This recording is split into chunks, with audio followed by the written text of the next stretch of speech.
इस्रो या संस्थेची स्थापना कोणत्या वर्षी झाली? इस्रो या संस्थेची स्थापना कोणत्या वर्षी झाली? खालील दिलेल्या ऑप्शन तुम्ही पाहू शकता. या प्रश्नाचे उत्तर ऑप्शन 3 1969 साली.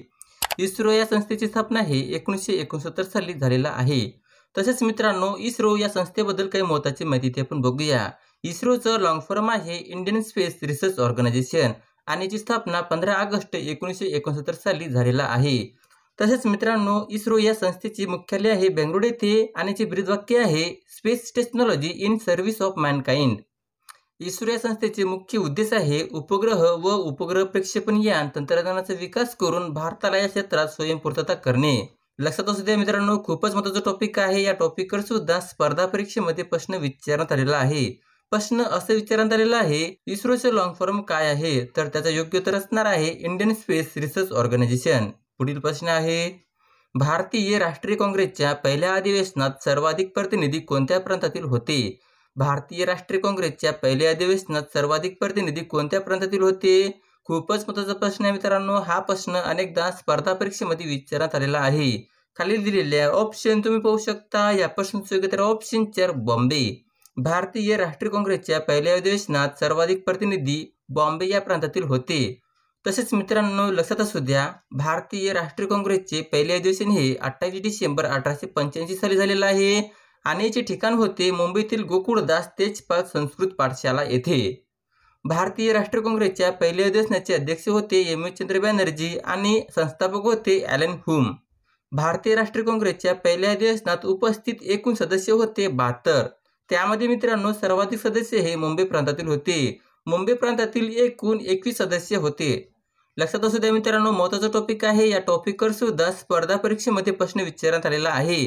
प्रश्न असा विचारण्यात आलेला आहे, भारतीय राष्ट्रीय काँग्रेसच्या पहिल्या अधिवेशनाचे अध्यक्ष कोण होते? तर त्याचं योग्य उत्तर असणार आहे एम.चंद्र बॅनर्जी. पुढील प्रश्न आहे, मानवी शोषणाद्वारे काय सोडले जाते? मानवी शोषणाद्वारे काय सोडले जाते? खालील दिलेल्या ऑप्शन तुम्ही पाहू शकता. या प्रश्नाचे उत्तर ऑप्शन 2 कार्बन डायऑक्साईड. मानवी शोषणाद्वारे कार्बन डायऑक्साईड सोडले जाते. पुढील प्रश्न आहे, भारतीय राजघटनेमध्ये मूलभूत हक्क कोणत्या कलमाने स्पष्ट करण्यात आले आहे? भारतीय राजघटनेमध्ये मूलभूत हक्क कोणत्या कलमाने स्पष्ट करण्यात आले आहे? खालील दिलेल्या ऑप्शन तुम्ही पाहू शकता. या प्रश्नाचे उत्तर ऑप्शन 2 कलम 12 ते कलम 35 दरम्यान. भारतीय राजघटनेमध्ये मूलभूत हक्क हे कलम 12 ते कलम 35 दरम्यान स्पष्ट करण्यात आले आहे. तसेच मित्रांनो, लक्षात असू द्या, संघराज्य व त्याचे क्षेत्र हे कलम 1 ते कलम 4 दरम्यान स्पष्ट करण्यात आलेले आहे. नागरिकत्व हे कलम 5 ते कलम 11 दरम्यान स्पष्ट करण्यात आलेले आहे. मूलभूत हक्क हे कलम 12 ते कलम 35 दरम्यान स्पष्ट करण्यात आलेले आहे. आणि मित्रांनो, मार्गदर्शन तत्वे हे कलम 36 ते कलम 51 दरम्यान स्पष्ट करण्यात आले आहे. महत्त्वाचा टॉपिक आहे मित्रांनो, लक्षात असू द्या. पुढील प्रश्न आहे, इंग्रज आणि मराठा दुसरे युद्ध कधी झाले? इंग्रज आणि मराठा दुसरे युद्ध कधी झाले? खालील दिलेल्या ऑप्शन तुम्ही पाहू शकता. या प्रश्नाचे उत्तर ऑप्शन 4 1803 ते 1805 दरम्यान. इंग्रज आणि मराठा दुसरे युद्ध हे 1803 ते 1805 दरम्यान झाले. तसेच मित्रांनो, लक्षात असू द्या, इंग्रज आणि मराठा पहिले युद्ध कधी झाले असं जर तुम्हाला प्रश्न विचारण्यात आला तर त्याचं योग्य उत्तर असणार आहे 1775 ते 1782 दरम्यान. पुढील प्रश्न आहे, ययाती या प्रसिद्ध पुस्तकाचे लेखक कोण आहेत? ययाती या प्रसिद्ध पुस्तकाचे लेखक कोण आहेत? खालील दिलेल्या ऑप्शन तुम्ही पाहू शकता. या प्रश्नाचे उत्तर ऑप्शन 3 वि. स. खांडेकर. ययाती या प्रसिद्ध पुस्तकाचे लेखक हे वि. स. खांडेकर हे आहेत. तसेच मित्रांनो, कोसला या प्रसिद्ध पुस्तकाचे लेखक कोण आहेत? या प्रश्नाचं जर तुम्हाला कमेंटमध्ये सांगायचं आहे, नक्की सांगण्याचा प्रयत्न करा. पुढील प्रश्न आहे, कलम 343 मध्ये कशाची तरतूद करण्यात आली आहे? कलम 343 मध्ये कशाची तरतूद करण्यात आली आहे? खालील दिलेल्या ऑप्शन तुम्ही पाहू शकता. या प्रश्नाचे उत्तर ऑप्शन 4 केंद्राची कार्यालयीन भाषा हिंदी. तसेच मित्रांनो, लक्षात असू द्या, कलम 315 मध्ये केंद्र व राज्य लोकसेवा आयोगाची तरतूद करण्यात आलेली आहे. कलम 324 मध्ये निवडणूक आयोगाची तरतूद करण्यात आलेली आहे. कलम 352 मध्ये राष्ट्रीय आणीबाणीची तरतूद करण्यात आलेली आहे. कलम 360 मध्ये आर्थिक आणीबाणीची तरतूद करण्यात आलेली आहे. कलम 368 मध्ये घटना दुरुस्तीची तरतूद करण्यात आलेली आहे. लक्षात असू द्या मित्रांनो, महत्त्वाचा टॉपिक आहे. या टॉपिकवर सुद्धा स्पर्धा परीक्षेमध्ये प्रश्न विचारण्यात आलेला आहे. प्रश्न असा विचारण्यात आलेला आहे, घटना दुरुस्ती कोणत्या कलमाने तरतूद करण्यात आलेली आहे? तर त्याचा योग्य उत्तर असणार आहे कलम 368. पुढील प्रश्न आहे, सुजल जल शक्ती योजना कोणत्या मंत्रालयाने सुरू केली आहे? सुजल जल शक्ती योजना कोणत्या मंत्रालयाने सुरू केली आहे? खालील दिलेल्या ऑप्शन तुम्ही पाहू शकता. या प्रश्नाचे उत्तर ऑप्शन 3 जल. सुजल जल शक्ती योजना हे जल या मंत्रालयाने सुरू केली आहे. पुढील प्रश्न आहे, रक्त गोठण्यासाठी कोणत्या जीवनसत्वाची आवश्यकता असते? रक्त गोठण्यासाठी कोणत्या जीवनसत्वाची आवश्यकता असते? खालील दिलेल्या ऑप्शन तुम्ही पाहू शकता. या प्रश्नाचे उत्तर ऑप्शन 3 जीवनसत्व क. रक्त गोठण्यासाठी जीवनसत्व क ची आवश्यकता असते. पुढील प्रश्न आहे, तर 2011 जनगणनेनुसार भारताचा पुरुष साक्षरता किती टक्के आहे? 2011 जनगणनेनुसार भारताचा पुरुष साक्षरता किती टक्के आहे? खालील दिलेल्या ऑप्शन तुम्ही पाहू शकता. या प्रश्नाचे उत्तर ऑप्शन 2 82.74%.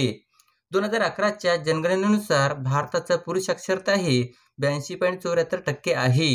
पुढील प्रश्न आहे, मेळघाटाचा व्याघ्र प्रकल्प कोणत्या जिल्ह्यात वसलेला आहे? मेळघाटाचा व्याघ्र प्रकल्प कोणत्या जिल्ह्यात वसलेला आहे? खालील दिलेल्या ऑप्शन तुम्ही पाहू शकता. या प्रश्नाचे उत्तर ऑप्शन 3 अमरावती. मेळघाटाचा व्याघ्र प्रकल्प हे अमरावती या जिल्ह्यामध्ये वसलेला आहे. पुढील प्रश्न आहे, महाराष्ट्रातील कोणत्या नदीला दक्षिण गंगा म्हणतात? महाराष्ट्रातील कोणत्या नदीला दक्षिण गंगा म्हणतात? खालील दिलेल्या ऑप्शन तुम्ही पाहू शकता. या प्रश्नाचे उत्तर ऑप्शन 3 गोदावरी. महाराष्ट्रातील गोदावरी नदीला दक्षिण गंगा म्हणतात. पुढील प्रश्न आहे, पण त्याआधी मित्रांनो, जर तुम्हाला अशाच प्रकारचे व्हिडिओ पाहायचे असल्यास चॅनलला सबस्क्राईब करायला विसरू नका.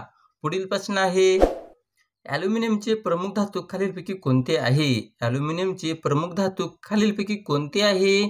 खालील दिलेल्या ऑप्शन तुम्ही पाहू शकता. या प्रश्नाचे उत्तर ऑप्शन 3 बॉक्साईट. ॲल्युमिनियमचे प्रमुख धातू हे बॉक्साईट आहे.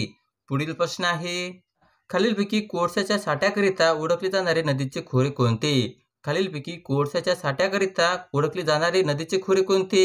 खालील दिलेल्या ऑप्शन तुम्ही पाहू शकता. या प्रश्नाचे उत्तर ऑप्शन 4 वेनगंगा आणि वर्धा खोरे. वेनगंगा आणि वर्धा खोरे हे कोळशाच्या साठ्याकरिता ओळखले जाणारे नदी खोरे आहेत. पुढील प्रश्न आहे, RT-PCR ही चाचणी कोणत्या आजाराशी निगडीत आहे? RT-PCR ही चाचणी कोणत्या आजाराशी निगडीत आहे? खालील दिलेल्या ऑप्शन तुम्ही पाहू शकता. या प्रश्नाचे उत्तर ऑप्शन 2 कोरोना.